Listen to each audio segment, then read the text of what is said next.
Donc nous, au niveau de la médiathèque, on est toujours très, très content d'accueillir les expositions. Surtout que cette exposition de photos a montré a présenté beaucoup de paysages locaux, hein, de la région, du secteur. Et je peux dire, pour l'avoir constaté, qu'on a eu de très bons retours sur cette exposition. Les gens étaient très contents. Déjà de la qualité des photos, bien sûr, mais aussi de reconnaître des paysages qui côtoient tous les jours. Cette exposition est une manière de les redécouvrir, on peut dire, et de voir tout leur côté esthétique. Très bien, je vous remercie d'être aussi nombreux et je vais passer maintenant la parole au maire de Brionne, Valérie Derieux. Voilà. Merci Hervé, donc merci à la médiathèque, à son directeur, et au personnel qui ont organisé cette exposition. Je pense également à Audrey qui se cache derrière. D'abord, je voudrais dire que c'est vraiment un réel plaisir d'être présent à ce vernissage ce matin. Caroline nous avait demandé que ça ne soit pas un vernissage trop matinal. J'espère qu'on a respecté ses volontés. Moi je le dis, un réel plaisir parce que Caroline, c'est une personne vraiment charmante, qui est pleine de gentillesse. Et tu as eu raison, Hervé, de rappeler que la vie n'est pas toujours très rose. Faudra baisser les rouges sur mes photos, Christophe. Oui, sinon il y aura séparation.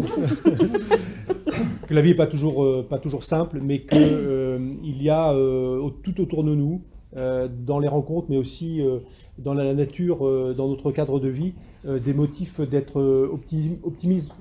C'est une ode à l'optimisme, cette exposition, ce choix, parce qu'une exposition, c'est toujours un choix. On a effectivement ici tout un parcours. Caroline bourlingue évidemment dans notre territoire, et elle a bien sûr l'occasion peut-être de voir avec un œil différent ce que chacun ne voit pas forcément au quotidien. Elle révèle avec cette exposition tout ce que la nature peut avoir d'inventif, que ce soit dans les paysages ou même quand la main de l'homme quand la main de l'homme s'en mêle avec l'habitat. Je crois que chacun pourrait y trouver, évidemment, en fonction de sa sensibilité, un écho personnel. En tout cas, moi, je suis très sensible à ce type de travail, parce que c'est un travail, c'est un choix, et je m'associe à tous les commentaires qui ont pu être faits jusqu'ici et qui seront encore faits, puisque l'exposition évidemment continue encore quelques jours. Un grand merci à toi, nous sommes très heureux d'accueillir cette exposition, et j'espère que tes tableaux, tes œuvres vont plaire au maximum de personnes. Merci encore. Merci.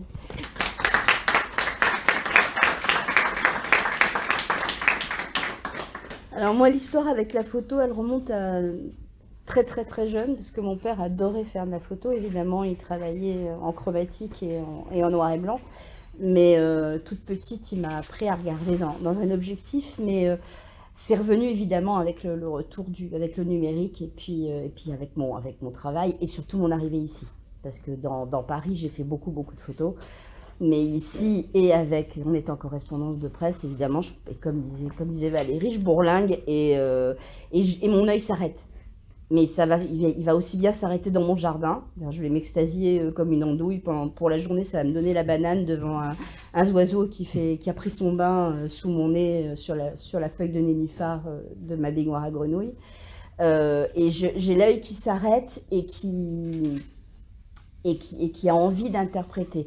Une de mes marques de fabrique, c'est que je ne fais strictement aucune retouche couleur. À la rigueur, quelquefois, on fait avec Christophe, on fait des recadrages. On réillumine un petit peu quand c'est tristouille, mais à peine. Mais les couleurs sont pas retouchées. C'est quelque chose, j'y tiens pas trop. Et oui, c'est à travers les saisons, c'est à travers... et tout en étant originaire d'ici, j'y vis définitivement depuis 7 ans. Et c'est la plus belle décision que j'ai prise de venir vivre ici. C'est pour ça que j'aime ma vie. Voilà, tout simplement. Alors, je ne sais pas, mais